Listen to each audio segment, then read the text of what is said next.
Dear friends, our next important chapter is plant growth and development.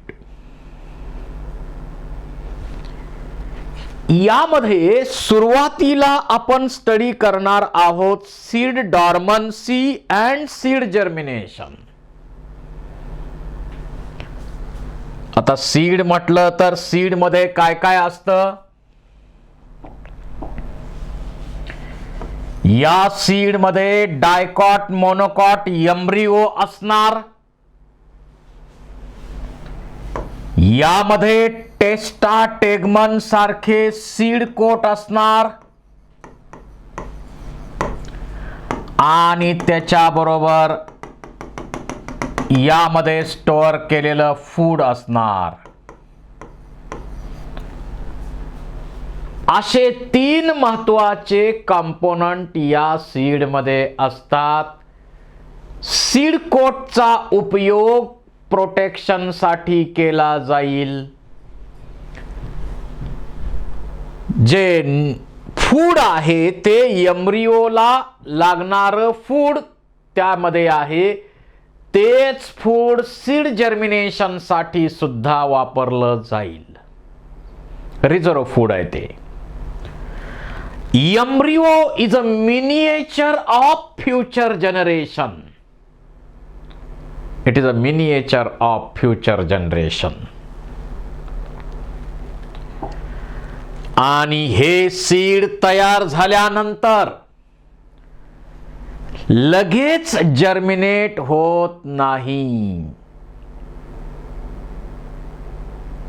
तर हे seeds तयार झाल्यानंतर रेस्टिंग पिरियड मध्ये जातात. तो सीडचा जो पर्टिक्युलर असणारा रेस्टिंग पिरियड आहे की ज्या कालावधीमध्ये ते जर्मिनेट होत नाहीत, that resting period of seed is called as dormancy.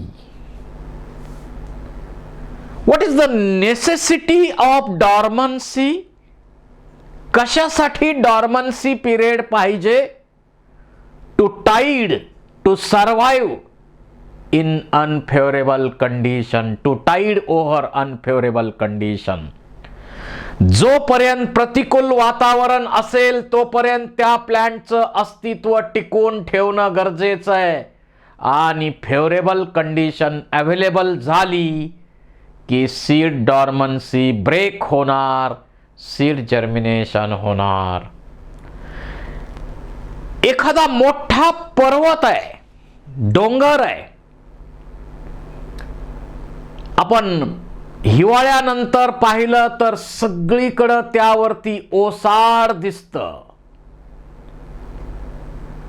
परंतु एक दोन मोठे पाऊस पडले की ते डॉर्मन्सी ब्रेक होते आणि सगळीकडं जर्मिनेशन होऊन हिरवगार दिसतं.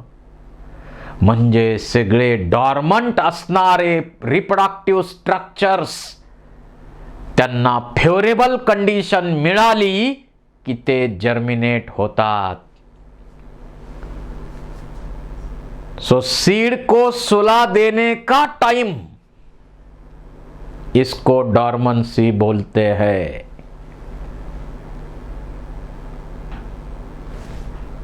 नींद में जाने का टाइम, सुला देने का time, that is called as dormancy. ही डॉर्मन्सी दोन कंडिशन मुळे होणार आहे.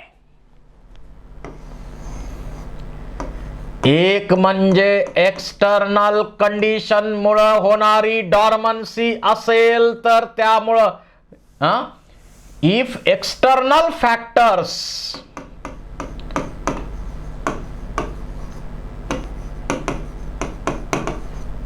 R responsible for dormancy, it is called as quiescence.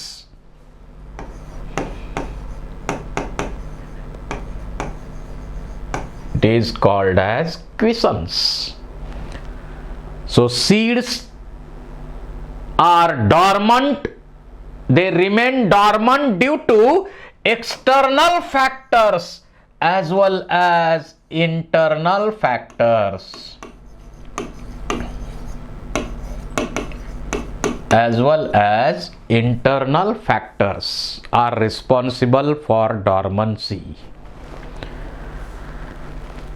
आता डॉर्मन्सी हा असा पिरियड आहे, असा ड्युरेशन आहे की ज्या ड्युरेशन मध्ये सीड रेस्ट घेतात त्या दरम्यान जर्मिनेशन होत नाही. This is helpful to tide over unfavourable condition. आणि मग सीड डॉर्मंट मेंटेन करण्यासाठी कोणकोणत्या कंडिशन्स रिस्पॉन्सिबल आहेत? So conditions responsible to make seed dormant remains dormant. First condition is immature embryo. If embryo is immature, seed remains in dormant condition. Second, hard seed coat. आपल्याकडं चिंच seed coat कसे आहेत? Hard. त्याचबरोबर आपण चिक्कू खातो, त्या चिक्कूचे seed आहेत, त्याचे सीड कोट कसे आहेत? Hard. So hard seed coat favours the seed dormancy. Hard seed coat मुळे सीड डॉर्मंट राहतात.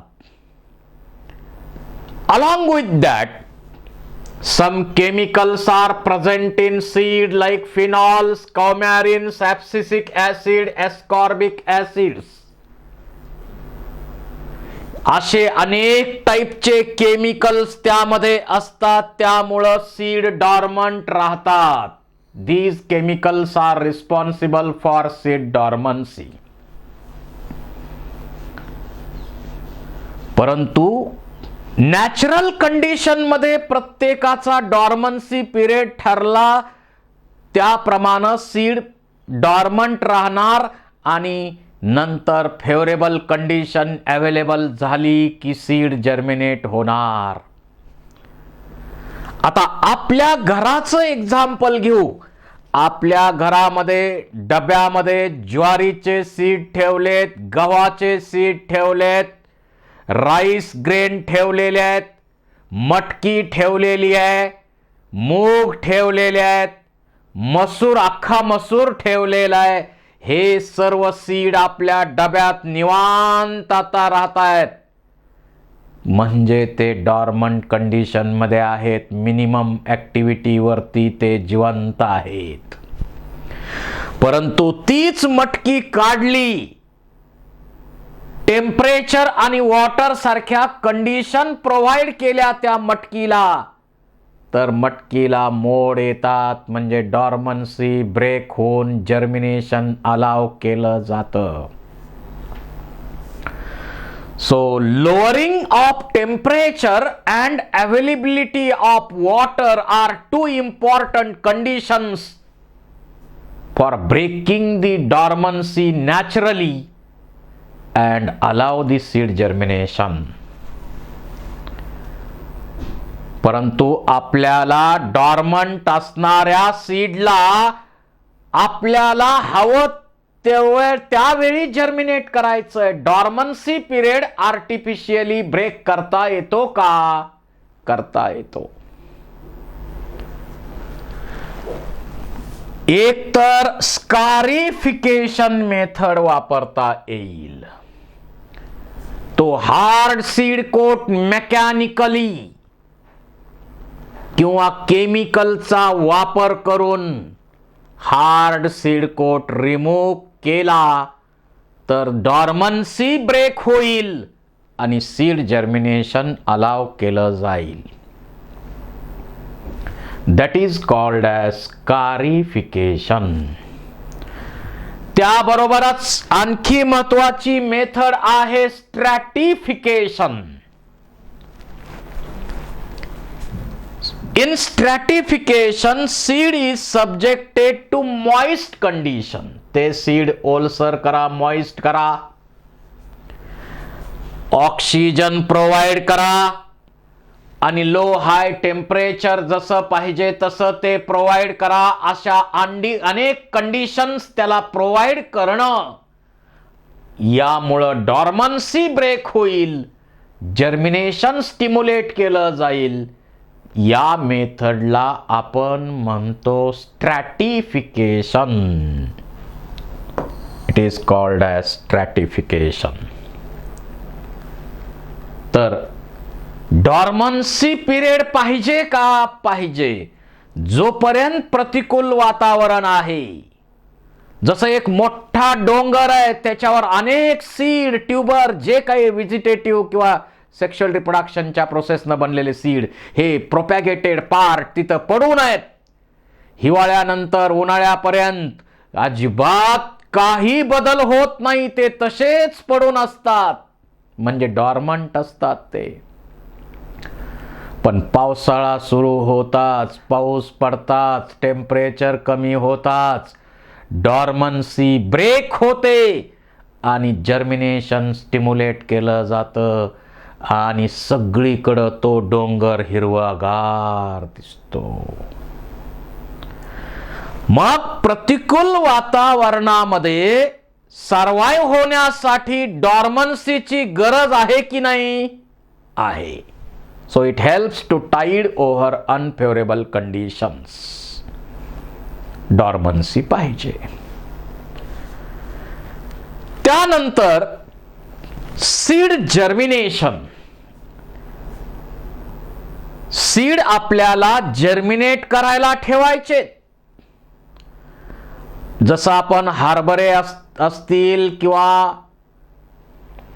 त्याचबरोबर आपल्याकडं मटकी असेल, मूग असेल, याचे सीड घेणार, पाण्यात ठेवणार आणि नंतर ते सीड आपण ठेवून देणार. एखाद्या भांड्यामध्ये ठेवा किंवा कापडामध्ये ठेवा. त्यांची डॉर्मन्सी ब्रेक होते आणि जर्मिनेशन अलाव केलं जातं. सीड जर्मिनेशनच्या वेळी सर्वात महत्त्वाच्या कंडिशन कोणत्या? Availability of water and lowering of temperature. या कंडिशन महत्त्वाच्या आहेत.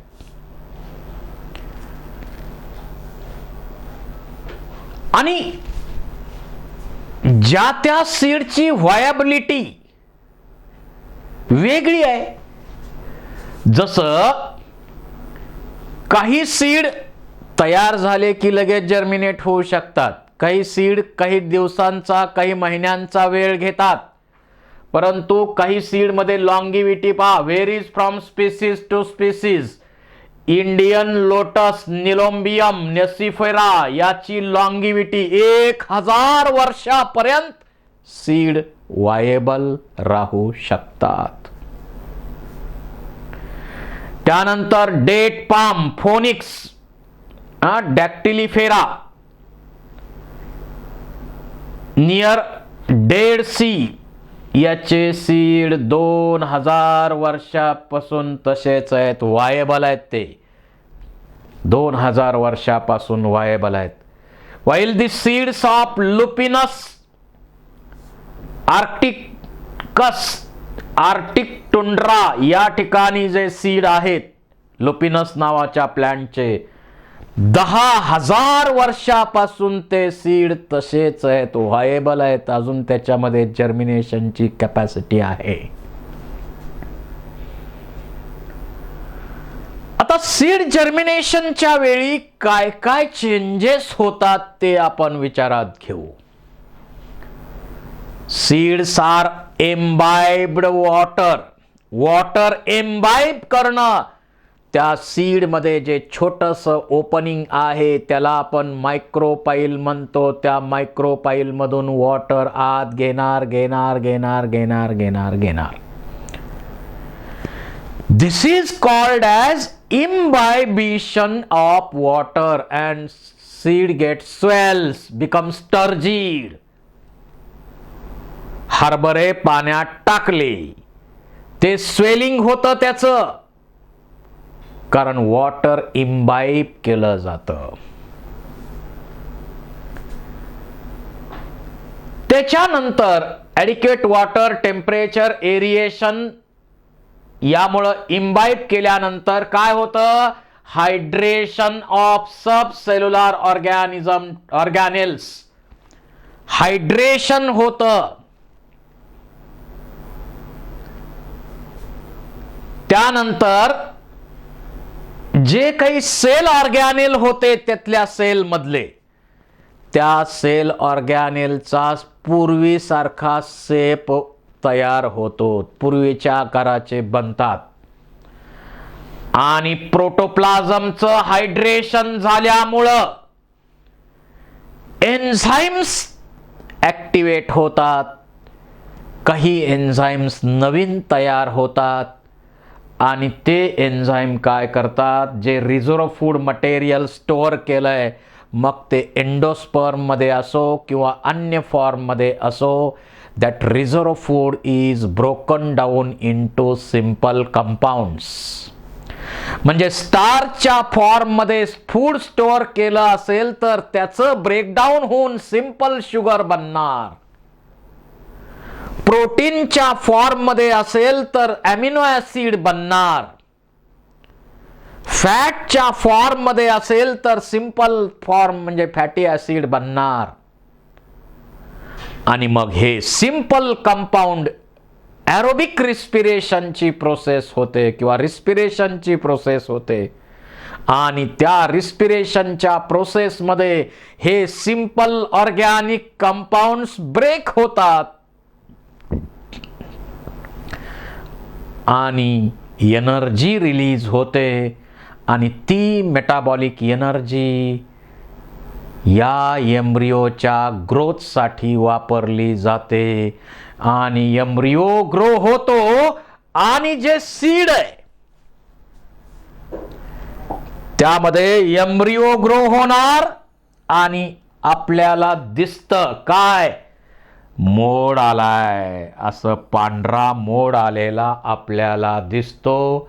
That is a growth of embryo and emergence of radicle is a first visible sign of germination. मोड आलेलं धान्य पहा, कुठलंही असो, अशाच प्रकारे दिसतं आपल्याला. Emergence of radicle is a first visible sign of seed germination. आणि त्या रॅडिकल पासून मग रूट सिस्टीम बनेल आणि प्ल्युम्युल पासून शूट सिस्टीम बनेल आणि मग ग्रोथ सुरू होईल.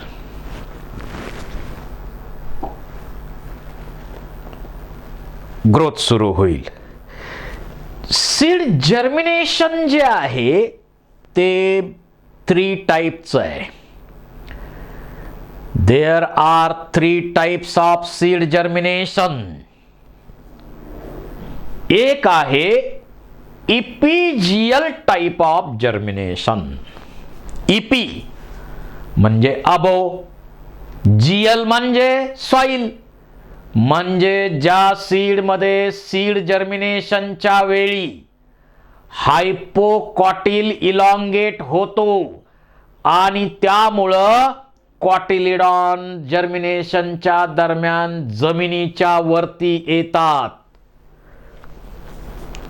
जर हायपोकॉटिलच्या इलॉंगेशन मुळे कॉटिलिडॉन जमिनीच्या वरती येत असतील तर अशा टाइपच्या सीड जर्मिनेशनला म्हणायचं epigeal type of seed germination.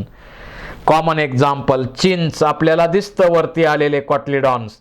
Castor आहे, कॉटन आहे, कुकुंबर आहे, सनफ्लावर आहे, बीन आहे, ओनियन आहे, गॉर्ड. जर आपण इथं पाहिलं तर पहा, सीड जर्मिनेशन होताना हायपोकॉटिल वाढला, इलॉंगेट झाला आणि त्या हायपोकॉटिलच्या इलॉंगेशनमुळं हे जे कॉटिलिडॉन्स आहेत ते जमिनीच्या वरती आले आणि त्याच्यामध्ये रिझर्व्ह फूड आहे ते सुरुवातीला वापरलं जाईल. नंतर हे कॉटिलिडॉन सुरुवातीला लीव्ज काही फंक्शनल असतील का? नाही. तर सुरुवातीला कॉटिलिडॉन ग्रीन कलरचे होतात, फोटोसिंथेसिस करतात, नवीन पानं तयार होतात नंतर, आणि मग एकदा ती जबाबदारी त्या पानांनी घेतली की कॉटिलिडॉनचं काम संपतं. अशा प्रकारचं जे सीड जर्मिनेशन आहे त्या सीड जर्मिनेशनला आपण म्हणतो इपिजियल टाइप ऑफ जर्मिनेशन. त्यानंतर सेकंड टाइप आहे, ज्वारी आहे, मका आहे, बाजरी आहे, राईस आहे. अशा प्रकारचे जे सीड्स आहेत त्यांच्यामध्ये सीड जर्मिनेशन होताना इपिकॉटिल इलॉंगेट होतो. त्यामुळं due to elongation of epicotyl, cotyledon remains in soil. Hence this type of seed germination is called as hypo, that means below, GL means soil, hypogeal germination. आणि इथं इपिकॉटिल elongate झाल्यामुळं प्ल्युमिल वरती येतो आणि aerial part तयार होतात. तर इथं कॉटिलिडॉन जमिनीतच राहिलाय, कारण इपिकॉटिलचं इलॉंगेशन होऊन प्ल्युमिल वरती येतो आणि शूट सिस्टीम बनते. अशा टाईपचं जे सीड जर्मिनेशन आहे ते आपल्याला ग्राम मध्ये पाहायला मिळतं, पी मध्ये पाहायला मिळतं, मँगो मध्ये, जवार, मेज, ग्राउंडनट, कोकोनट, राईस, अशा अनेक प्लांट मध्ये असं जर्मिनेशन पाहायला मिळतं. थर्ड टाइप जो आहे तो आपल्याकडं कॉमन नाही आहे, विव्हिपॅरस जर्मिनेशन. आता जे ही टर्म शक्यतो आपण ॲनिमल मध्ये वापरतो, जे ॲनिमल अंडी घालतात त्यांना ओव्हिपॅरस, आणि जे डायरेक्ट पिलांना जन्म देतात, यंग वनला जन्म देतात, त्यांना आपण म्हणतो विव्हिपॅरस. आपल्यामध्ये डेव्हलपमेंट इंट्रा युटेराइन असल्यामुळं डायरेक्ट आपण यंग वनला जन्म देतो, म्हणजे आपण विव्हिपॅरस आहोत. तसं जर्मिनेशन सुद्धा एक्सेप्शनल कंडिशन आहे. अर्थात ही जे कोस्टल रिजनला वाढणारे प्लांट आहेत, कोस्टल रिजनला म्हणण्यापेक्षा जिथं भरतीचं पाणी येतं अशा दलदलीच्या ठिकाणी वाढणारे जे प्लांट आहेत त्यांना आपण म्हणतो मँग्रोव्ज, मार्शी प्लांट्स, रायझोपोरा, सोनेरेशिया.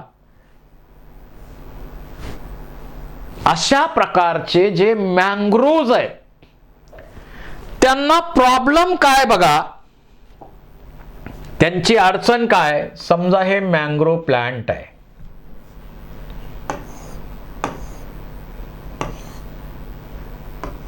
आता याच्यावरती सीड तयार झाले आणि हे सीड जर खाली पडले तर काय होणार, समुद्राच्या पाण्याबरोबर ते वाहून जाणार आणि समुद्राच्या पाण्यामध्ये कुठलंही सीड जर्मिनेट होऊ शकत नाही, कारण हाय सॉल्टी एन्व्हायरमेंट आहे.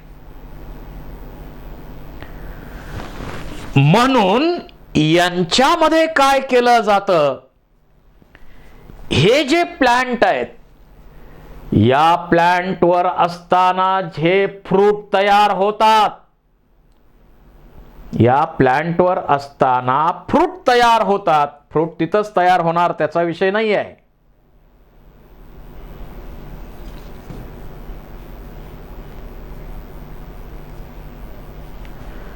आणि फ्रूट तयार झाल्यानंतर समजा हे फ्रूट आहे, असे फ्रूट या प्लॅन्टवर तयार झालेत. या फ्रूट मध्ये असतानाच सीड जर्मिनेट होणार. समजा हे सीड आहे, हे सीड जर्मिनेट होणार. इथं एक असा हायपोकॉटिल इलॉंगेट होऊन एक टोकदार स्ट्रक्चर बाहेर येतं, त्याला आपण म्हणतो डर्ट.